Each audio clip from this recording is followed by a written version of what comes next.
I'll come to Mosebenzi Zwane and the Mineral Resources Portfolio Committee in a minute, but I'm very fortunate to find the Minister of Labour, Mildred here at Parliament, and she really is the woman of the moment with the massive strike planned for today. Marches here to Parliament at 11:30, SAFTU's first big show of force since they were formed a year ago. Minister, thank you so much. I know you are on your way to Cabinet, and I appreciate you chatting to us. Apparently there were talks overnight. If so, were you involved, and is there anything you can disclose?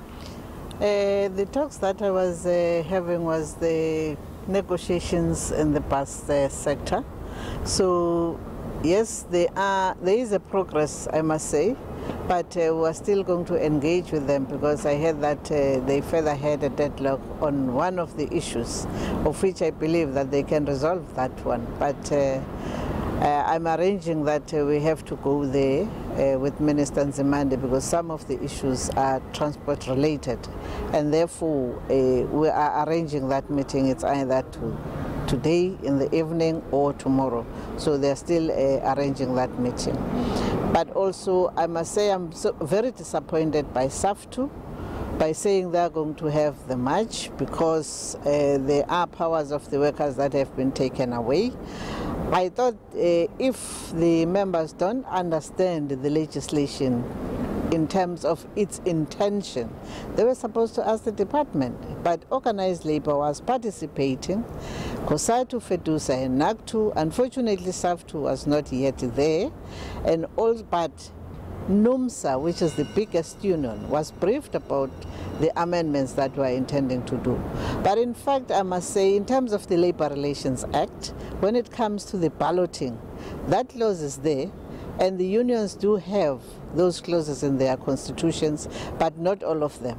And we have said we encourage all the unions to have that clause in their constitutions, because when you talk about strike, the workers has to decide whether they want to go on strike or not. So the leadership should not just say to the workers, you must go on strike.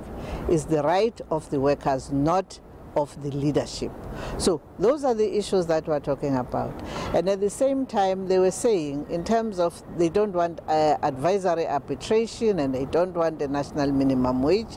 And it's really surprising when the General Secretary of SAFTU, who was the lead person while he was the General Secretary of COSATU, to say they want the national minimum wage. And he was even referring to Lula moment at that particular time.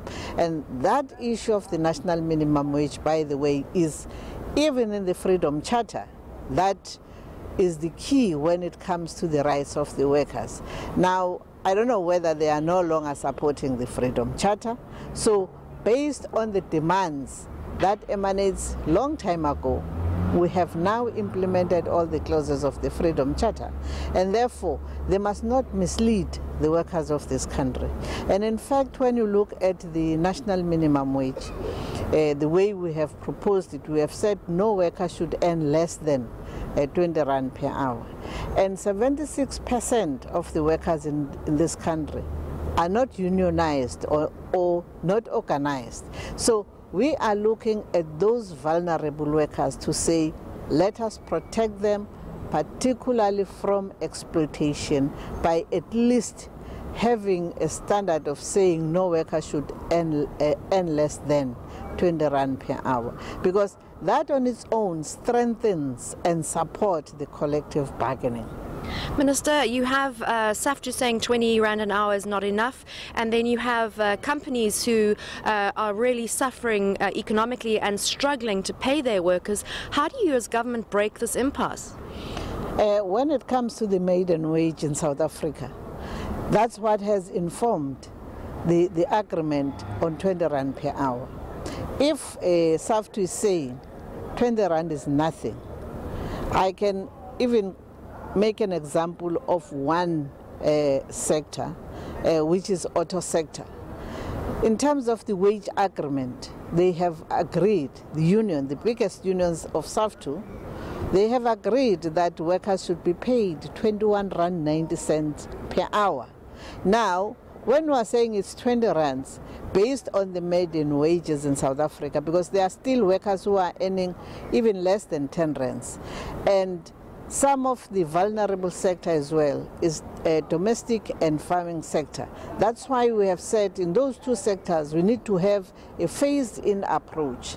But at the same time, those companies that say they can't afford, they have a right to apply for exemption, but when they apply for exemptions, we need to scrutinize their financials that they really can't afford, and the workers themselves has to sign a petition that says they have agreed with the employers on how they are going to phase in that national minimum wage. So everybody will have a space to air the challenges that they are faced with, and as long as they agreed, the employers and the workers, then they have to continue. Minister, it is strike season as winter approaches. The PSA, the public servants, also threatening to strike. Any intervention there or any talks being held there? Currently, we have not been approached by those unions, but really the challenge that we are faced with in South Africa is that the unions are no longer using the tool of organizing, but they are now intending to use the strikes as part of their recruitment, of which is totally wrong. So rather than to go for strike before even we exhaust all the channels, I would advise them that let them negotiate, and then when they have challenges, CCMA as an institution is there to advise them, both the employers and the workers, and then we'll be able to deal with those things rather than to go for the strike without even going through all the channels. SAFTU claims it's been deliberately excluded from NEDLAC. No, they are not deliberately excluded. They know the processes.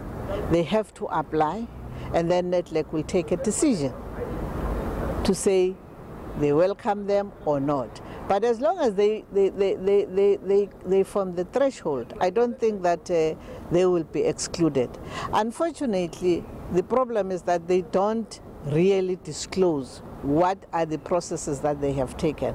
Because according to the information that I have, as one of the lead ministers at NEDLAC, they have applied towards the end of last year, of which there were other documents that were needed from them before the constituencies discussed the matter.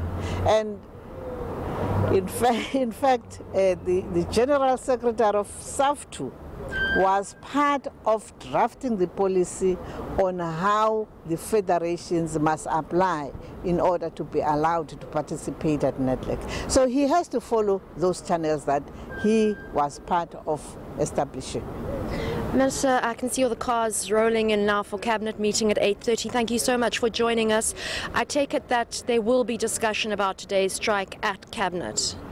Of course, there will be, and looking at the situation on how that strike is going to unfold. But really, I don't see any need for that particular strike.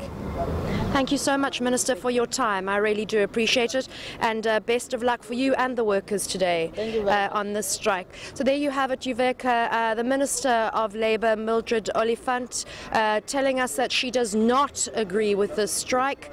She's not happy about it. It will be discussed at Cabinet, which starts at 8:30 this morning. The President and his ministers are all in Tain Haste, just a few meters away from me, and the strikers are expected to come here to Parliament's gates when they start their march from Kaiserkracht here to Parliament. Will they ask the Minister and the President to accept some kind of memorandum? We'll have to wait and see, but we will keep you updated.